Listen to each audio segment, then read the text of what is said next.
Hello po. Hello po mga ka-idol. Good morning. Good morning po. Good morning sa nangyari sa akin dito. Sa aking account na dami kong violation. Ako ay nalulungkot. Nalulungkot ako ng gusto. Dahil sa nangyari sa akin. Pero hindi ako iiyak.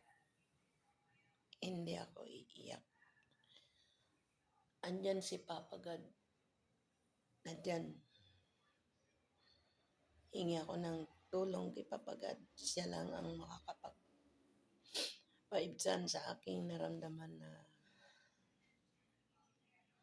hindi ko akalain na ganun pala siya karami ang violation na yun sa akin. Kasi sabi nung una, nagtatanong ako sa mga mas magagaling na sa akin na mga content creator at mga vlogger. Sinasabi nila na okay lang daw yun yung namumula. Kasi kasama daw yan dyan. Ayun pala yung aking violation sobrang dami na. Hindi ko inaakala yun. Halos talaga mapaiyak ako kasi lahat ng mga videos ko nawala. Masakit, di ba? Nawala yun. Lahat ko dinilit kasi lahat yata yun hindi karapat dapat. Kaya dumating sa akin yung daming violation. Labis ako nasaktan. Kaya ngayon, ito, yung mga followers ko, kung sakaling manunood sa mga videos ko dati pa, wala na silang makikita dahil lahat na dinilit ko. Para matapos na. Kasi, lahat naman daw yun may violation. Di, lahat na lang. Wala lang natira. Yung natira lang yung dati pa na bagong post ko lang yung kahapon lang yun. Pero kahapon din ako nag-delete ng delete. Halos mag-abot na ako ng 3 oras ng kade-delete. Ngayon, wala na silang makikita sa akin. Kasi, inubos ko na. Pero hindi ako iiyak. Kahit masakit sa akin yun, mga pinaghirapan ko yun. Paano humarap sa camera, paano magsimula ng live, paano noon hindi ko alam kung saan ako magsisimula. Nasanay-sanay na ako sa paggawa ng mga iba't ibang content. Saka ako nagkaroon ng ganitong problema. Pero wala akong sinisising sino man. Wala. Sarili ko lang ang sarili ko lang. Wala akong dinadamay ng kahit sino pa. Kaya ito, kung sino man ang makakanood nitong videos ko, yung mga baguhan dyan, na katulad ko, na sana kayo ay mag-ingat kasi mahirap pala kapag ka ang isang vlogger o content creator na na-monetize na, and then naabot na yung 60 minutes view, ganun pala kahigpit. Na hindi ko naman akalain na mangyayaring ganun. Ganun ka higpit pala. Lahat pala. Ultimo na nagla-like lang ako doon sa programa ni Rafi Idol Tolpo. Kasi idol ko yun. Dati pa, hindi pa ako nagba-vlogger.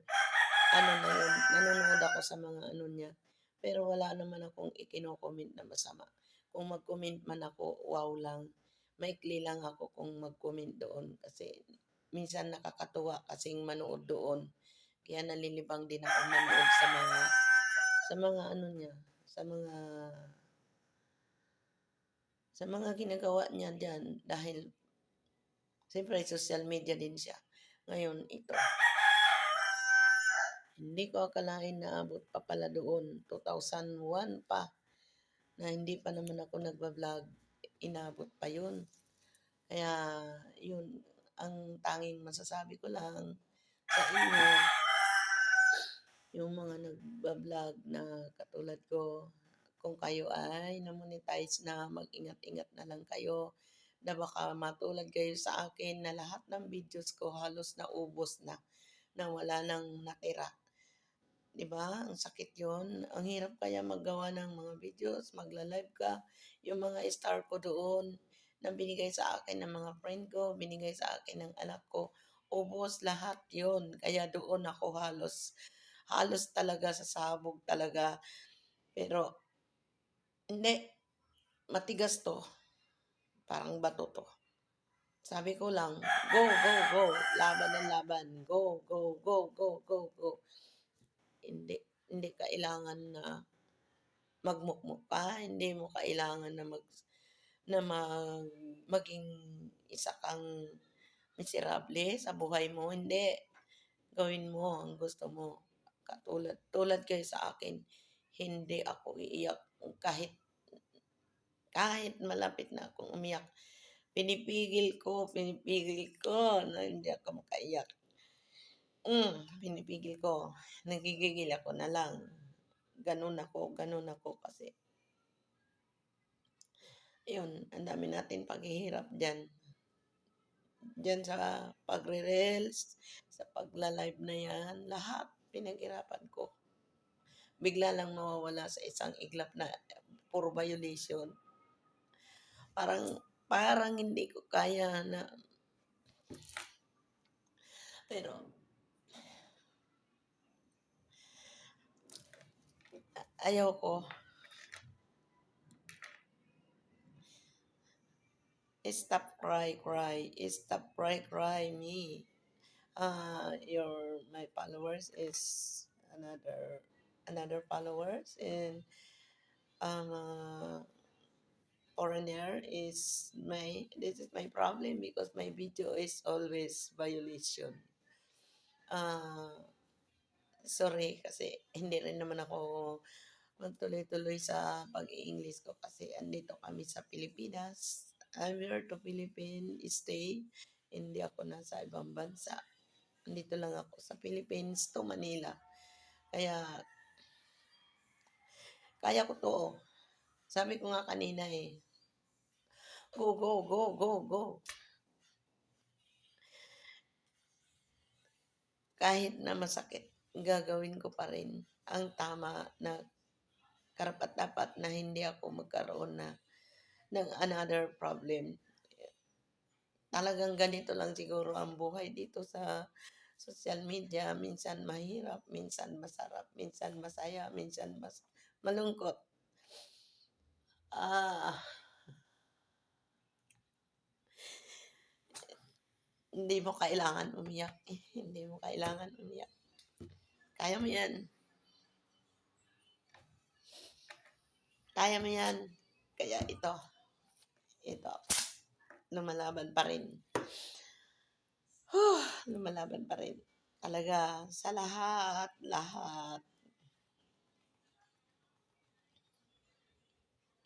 Tawanan na lang natin kahit nakakaiyak. Baka sabihin pa sa akin si Raulo, tawa iyak. Hindi ako umiiyak, nalulungkot lang. Paliwanag ko lang, nalulungkot lang. Sino man ang makakita nitong aking video, ikakaya ko hangga't kaya.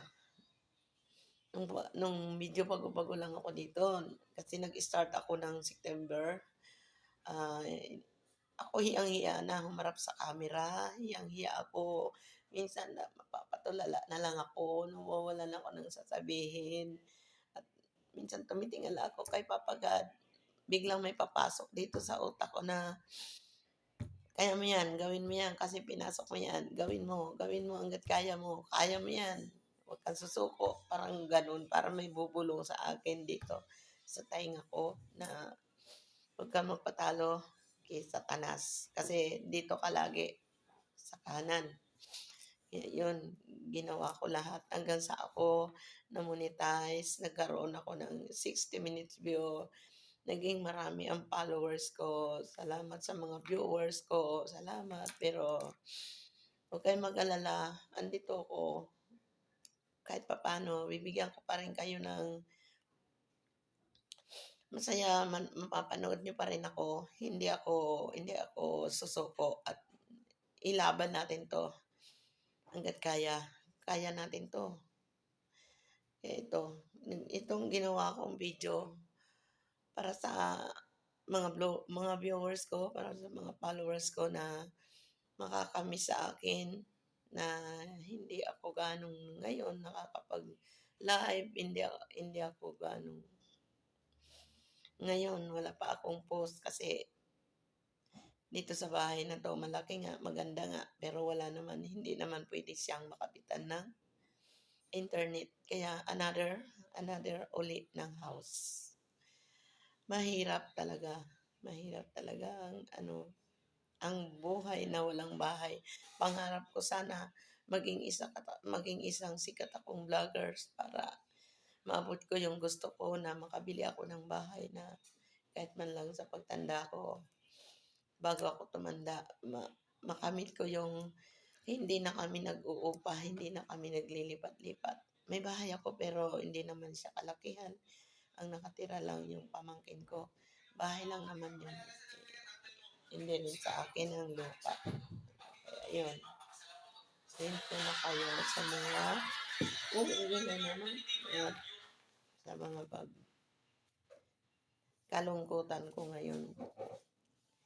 Kaya ito, hindi nyo mapapanood yung aking mga video kasi wala na. Wala na dyan sa aking account. Naubos ko na na-delete kahapon. Magagawa na lang ako ng mga another video. Sorry kasi dami ko palang violation.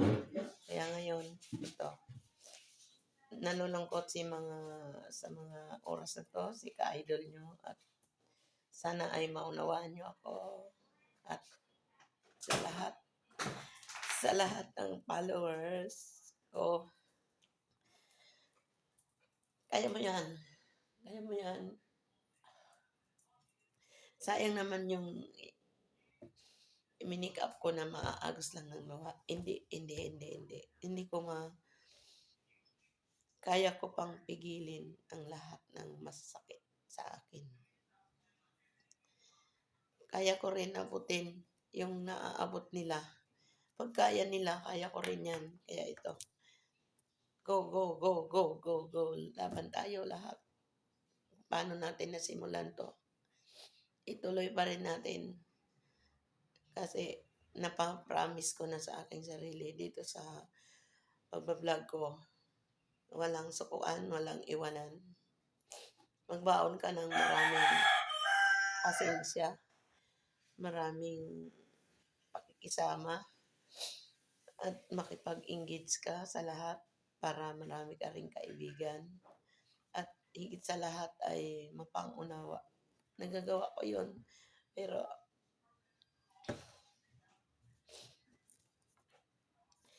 nagawa ko na yun. Yung mga yun, kaya dumami na rin ang aking kaibigan sa aking Facebook. Sa lahat ng makakakita dito sa akin, yung mga followers ko, sa mga friend ko, I'm sorry. Wala na akong video. Gagawa na lang ako ng panibagong video. Kahit masakit man, malungkot man, sabihin, wala na, ubos na lahat. At mag-iingat tayo lahat. Salamat sa lahat. And bye-bye. Bye-bye, bye-bye.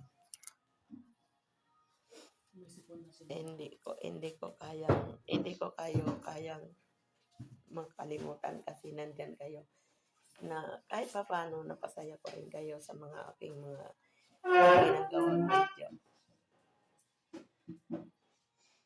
Sana maunawaan nyo ako. Lahat ng makakapanood nito, tapusin nyo para magkaroon kayo ng idea. Dahil mayroon din ako mga isinabi dito na mahalagang bagay din. Bye-bye.